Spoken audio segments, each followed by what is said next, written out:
शांति। हाँ, कई बार हम प्रश्न के उत्तर में कहते हैं कि आप YouTube पर हमारे चैनल पर जाओ और प्लेलिस्ट में आपको सब कुछ ग्रुप वाइज मिलेगा। लेकिन कईयों की कंप्लेन होती है कि हम उसको प्लेलिस्ट में जाने का समझ नहीं आ रहा है और या नहीं जा रहे हैं। तो उसके लिए मैंने यहाँ विधि बताई है कैसे चैनल खोलनी है और कैसे आप प्लेलिस्ट में जाके चूज़ कर सकते हैं। तो प्लीज़ ये विधि फॉलो करो। ओम शांति। अगर आपको मेडिटेशन और हेल्थ की बातों को अच्छी रीति समझना है तो यूट्यूब चैनल है शिव शक्ति मेडिटेशन बीके कुसुम। फिर सब्सक्राइब करेंगे और जो लक्ष्मी नारायण का आइकॉन है उस पर टच करेंगे तो हमारी चैनल खुल जाएगी। वहाँ प्लेलिस्ट में आपको सब कुछ ग्रुप वाइज मिलेगा। साथ साथ लाइक शेयर और कमेंट भी कीजिए। इससे आपका दुआ का खाता बढ़ेगा, बुद्धि का ताला खुलेगा और आप जल्दी जल्दी आगे बढ़ सकोगे। ओम शांति। ओम शांति। आपका प्रश्न है, शिवाचार्य के बाद फिर शंकराचार्य आते हैं। संन्यास भी दो प्रकार के हैं। यह है सतोप्रधान देवी देवता बनने के लिए संन्यास सहज योग है। तो प्रश्न यह है कि इसमें कहा कि शिवाचार्य के बाद शंकराचार्य आते हैं, तो शिव बाबा तो संगम युग पर ही आया और शंकराचार्य द्वापर में, तो क्यों कहा कि शिवाचार्य के बाद आते हैं? उत्तर है, देखो, वैसे भी संगम युग वो सतयुग के पहले का युग है, इसीलिए ब्राह्मण चोटी कहते हैं। पांव शूद्र है तो पांव नीचे है और ब्राह्मण चोटी ऊपर है। बाद में आता है चेहरा जो देवताएं हैं। तो ये इसीलिए ये सृष्टि की शुरुआत करने के लिए पहले शिव आते हैं, तब ये सृष्टि का परिवर्तन होता है। तो इसीलिए कहा कि शिवाचार्य पहले आते हैं। तो हम जो भी पुरुषार्थ करते हैं वो संगम युग पर करते हैं ना। दुनिया वालों के लिए कलयुग है, लेकिन हमारे लिए संगम है, कलयुग और सतयुग को जोड़ने वाला युग, जिसमें परमात्मा स्वयं आते हैं।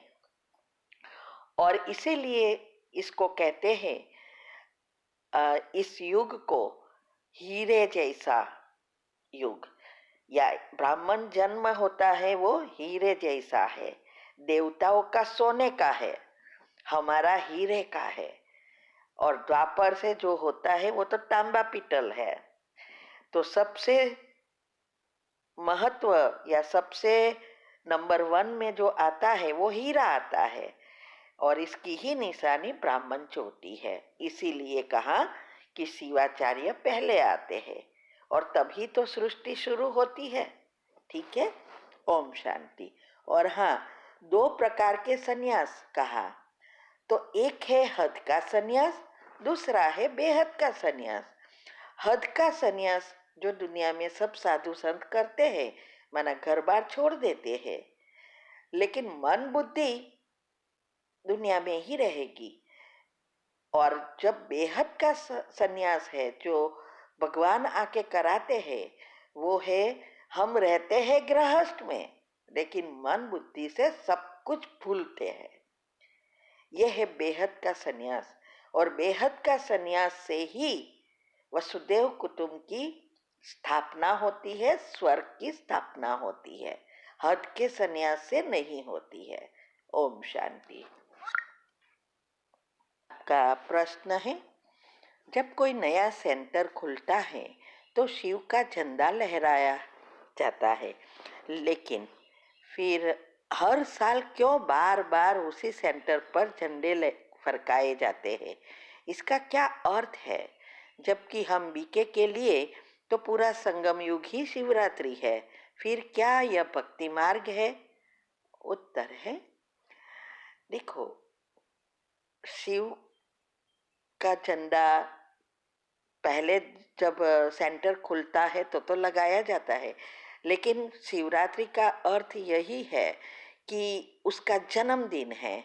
तो हर साल, जैसे दुनिया में भी हर साल जन्मदिन मनाते हैं ना, तो हम भी हर साल मनाते हैं। और इससे दो चीज होती है, एक, हम उसका रिस्पेक्ट करते हैं और जन्मदिन मनाते हैं, खुशियाँ मनाते हैं। और दूसरा, आजू बाजू वाले जो भी होते हैं सेंटर के आसपास और गांव वाले, उसको एक तरह का मैसेज भी मिल जाता है। तो ये दोनों चीज इसमें समाई हुई है। तो हर साल लगाना ही चाहिए, भक्ति मार्ग नहीं है ये। ओम शांति। आपका प्रश्न है, मुग मृग तृष्णा समान है तो इसका अर्थ क्या है? उत्तर है, ये मृग तृष्णा समान अर्थात टेम्पररी सुख। आज दुनिया में हर एक के पास सब कुछ है, पैसा है, गाड़ी है, बंगला है, लेकिन स्थायी सुख नहीं है। थोड़े देर के लिए खुशी मिलेगी और दूसरी ही पल में दुख आएगा, क्योंकि कर्म इससे जुड़ा है। जबकि सतयुग में स्थायी सुख है कि इसमें दुख का नाम निशान नहीं है, क्योंकि वहाँ पाप कर्म होते ही नहीं हैं और पुण्य से भरपूर होते हैं। इसीलिए कहा है कि मृग तृष्णा समान है। कोई भी सुख है वो टेम्पररी है।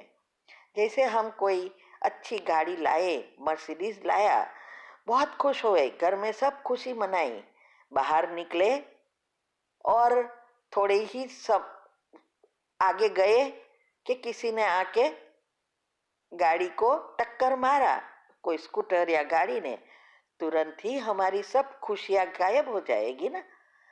तो ये टेम्पररी है, क्योंकि इसके साथ कर्म जुड़े हैं। इसीलिए बाबा कहते हैं, इच्छा मात्रम अविद्या बन जाओ। कोई भी इस दुनिया की चीजों से इच्छा ना रहे और हमारा ऐसा पुरुषार्थ हो जिससे हमें स्थायी सुख मिले। ओम शांति। आपका प्रश्न है आपके बेटे के लिए कि बेटे को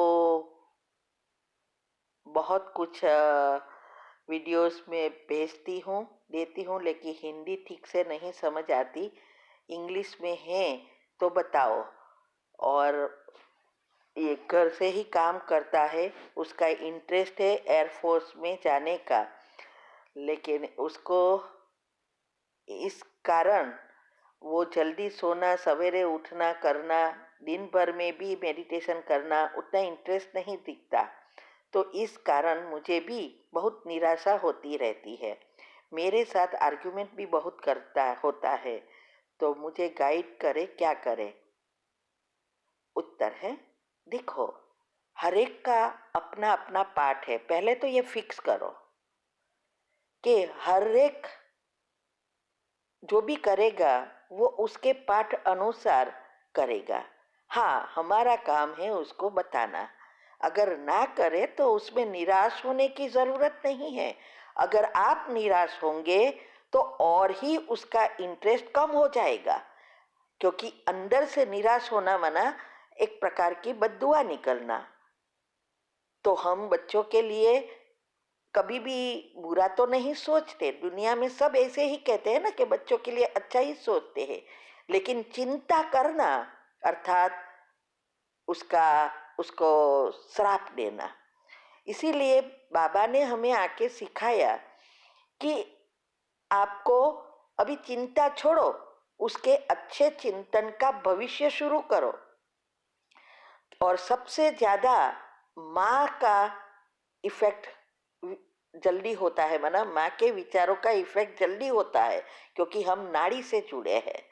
तो आप पहले तो आपको बदलना है और ड्रामा का ज्ञान कर्म की गति सब पक्की करो। इंग्लिश में कोई क्लासेस नहीं रखे हैं, सिर्फ 8 दिन की कमेंट्री स्टूडेंट के लिए रखी है, बाकी इंग्लिश में कोई नहीं रखे हैं। और हमें टाइम भी नहीं है सब डबल डबल वीडियो बनाने की, क्योंकि बहुत सारा काम है। हिंदी में ही मैं अभी कितना काम बाकी है नहीं कर सकती, लिमिट होती है ना। इसीलिए आप एक ही काम कर सकते हो, पहले तो निराशा बंद करो और उसको घड़ी घड़ी ज्ञान की बातें इंटरेस्ट नहीं है तो बोलना नहीं है, क्योंकि वो और ही विरोध होता जाएगा। आप अपनी अवस्था बनाओ और रोज सुबह में उसको सकाश दो। आपको जो चाहिए एक लिस्ट बनाओ कि आपको उसको क्या चाहिए, आप माना कैसा बेटा चाहिए, और उसको सारा दिन मन में चलाते रहो। और सुबह में पावरफुल अमृत वेले के बाद उसको रोज सकाश दो, जैसे आप उसको बातें समझा रहे हैं और एंड में जैसे वो समझ गया, ऐसा सबकॉन्शियस माइंड के 3 नियम है ना, उस अनुसार बनाओ। उसमें मैंने क्लियरली बताया है कि ऐसा नहीं कि मेरा बेटा ये करे, मेरा बेटा ऐसा हो, ऐसा नहीं है, ऑलरेडी है। मेरा बेटा मेरी सुनता है, उसको ये ज्ञान बहुत अच्छा लगता है, सुने नहीं। ये सबकॉन्शियस माइंड के नियम अनुसार करेंगे, सकाश देंगे, तो हमेशा आपको सफलता जल्दी मिलेगी। बोलने से तो और ही वो नफरत करेगा आपसे। ठीक है, तो ये 2 काम आपको करना है, सकाश देना है और निराश नहीं होना है। ओम शांति।